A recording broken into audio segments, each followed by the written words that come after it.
nas últimas semanas que ele deve deixar o PL. Por que deixar o PL? Porque o PL não quer o Eduardo Bolsonaro como candidato. O Valdemar prefere apoiar ali quem for o substituto do Tarcísio, que já falou que desistiu.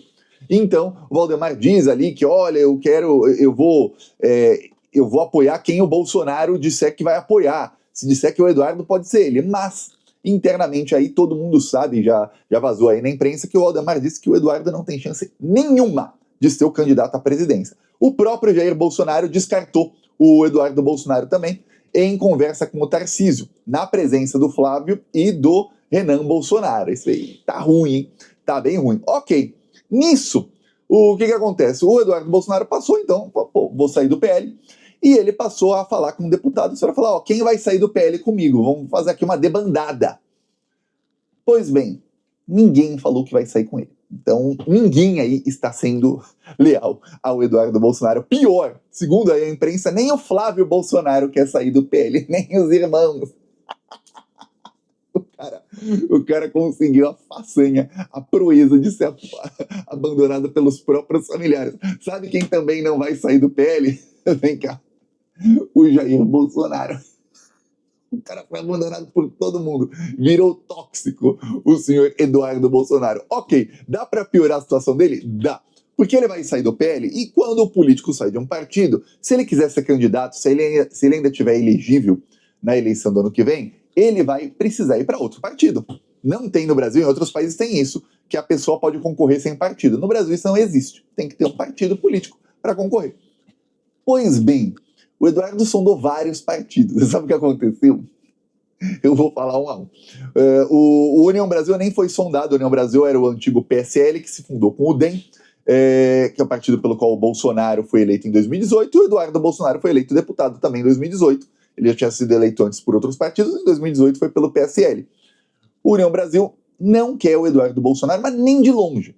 O Partido Progressista, que é o partido do Arthur Lira e do Ciro Nogueira, já falou para o Eduardo o seguinte, olha, você, para sair a deputado e tal, tinha chance, agora, nananina não, né? Mas nem para Senado, nem para presidência, aqui não.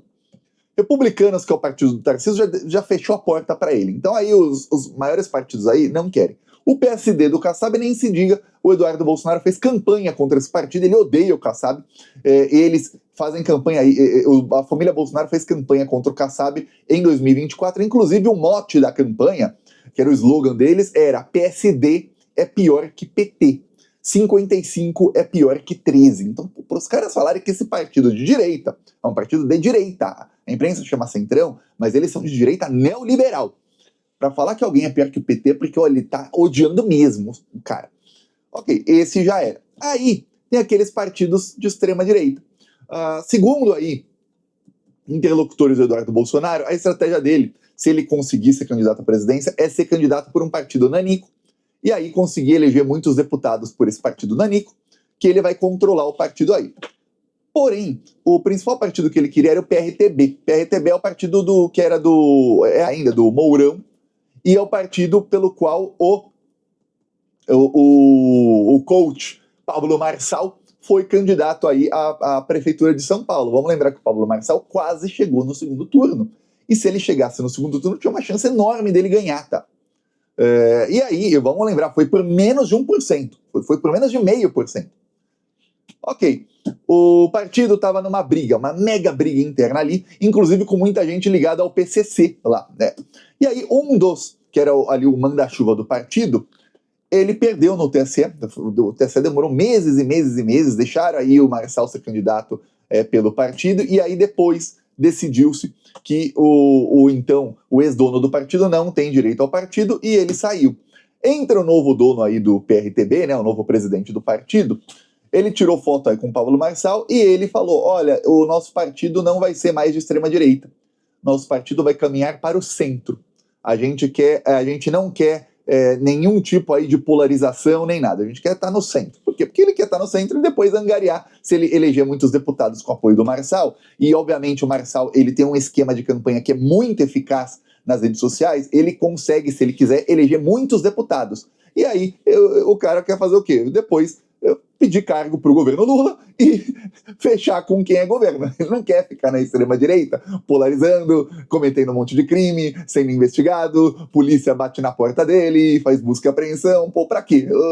Já aprendeu. Falou, pô, não, é melhor fechar com o Lula. Então, Eduardo, aqui não. Para piorar a situação do Eduardo, tem o Partido Patriota, que é um partido que foi fundado por bolsonaristas para apoiar o Bolsonaro. Esse partido está se fundindo com o PTB, que era do Roberto Jefferson, que está preso. Vamos lembrar, o Roberto Jefferson jogou granadas em policiais. Ele ainda colocou pregos nas granadas para caso a explosão não atingisse, os pregos atingissem. Quase matou uma policial que só não foi morta porque ela estava com a arma aqui na cintura e um dos tiros, que ele também deu tiros de metralhadora nos policiais federais, um dos tiros bateu na coronha da arma, senão ela teria sido morta, policial, tá? Ok, tá preso aí o Roberto Jefferson e o partido dele não tá sob o comando dele, e o partido se fundiu com o Patriota. E o pessoal dos dois partidos falou, não queremos o Eduardo Bolsonaro de jeito nenhum, a gente quer evitar polarizações. Você percebeu que o bolsonarismo está cada vez mais isolado na polarização? Até os partidos aí que são pequenos de extrema-direita estão falando, o caminho é ir para o centro. Por quê? Porque se a gente for para o centro e eleger deputados, dependendo do tamanho da bancada, dá para fechar com o Lula. Tem uma coisa, precisamos fortalecer muito a esquerda nas próximas eleições. Você vê que mesmo sem um congresso de esquerda, o Lula está fazendo muita coisa, conseguiu aprovar a isenção do imposto de renda, e tem outras pautas aí que ele quer que são bem difíceis, como o fim da escala 6x1 e algumas outras. Ele quer também, parte do plano do Lula era fazer uma contra-reforma trabalhista, para recuperar alguns direitos que foram perdidos pela reforma trabalhista do Temer. Porém, não tem maioria, não tem nem chance disso aí, nem sequer chegar perto de passar.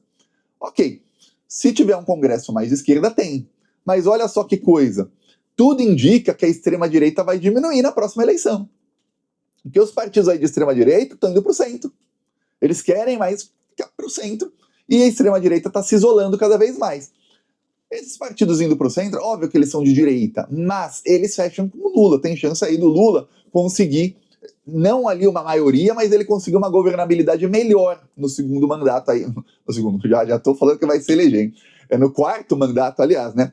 Tem uma chance. Se tiver uma governabilidade melhor, aí a coisa melhora bem, viu? Mas para isso eu peço aí você, plantonista, convença seus aí amigos, parentes, gente da sua família, parente, né? Então, gente aí do seu círculo, a votar em parlamentares da esquerda e não do centro, porque centro é direita. É isso. Porque senão o Lula fica sempre com a faca no pescoço. Ele consegue ali tirar leite de pedra aqui ou ali, mas na maioria das vezes você vê que é bem difícil. Você vê que estamos aí na metade do terceiro ano do governo Lula, é a primeira vitória que o Lula teve aí, foi ontem. Você pode falar, caramba, foi uma vitória enorme aí do governo. Foi a primeira, e foi só porque as redes sociais e as ruas mostraram que queriam isso. Senão, não teria essa vitória. Aí, ok. Nisso aí, e eu estou falando aqui, desde antes do Lula assumir a presidência. O Lula tem que aprender com o López Obrador, ex-presidente do México, e com a Cláudia Sheinbaum. Quando eles querem alguma coisa, o López Obrador não tinha maioria para aprovar PECs. Ele tinha maioria no Congresso, mas não para mexer na Constituição. Quando ele queria mexer na Constituição, ele fazia um escarcéu. Ele chamava o pessoal para as ruas. Aí a capital era a maior cidade do país lá, que é a cidade do México. Mas o Lula pode viajar para São Paulo e chamar as pessoas lá, ou no Rio de Janeiro. Ele chamava todo mundo, fazia um escarcéu, falava que tem que ser e tal, e pressionava os parlamentares, não sei o quê. E ele conseguia aprovar o que queria sem ter maioria. Aí, por quê? Porque a força das ruas. E o povo e tudo mais. Aí ele conseguiu eleger a maioria absoluta, inclusive para mudar a Constituição. Aí deslanchou o governo dele, saiu aí com mais de 80% de aprovação, e a atual presidenta também, né? Ela tem maioria aí, vai ter eleição de meio de mandato daqui a 2 anos, que lá metade do Congresso Nacional é eleito no meio do mandato do presidente.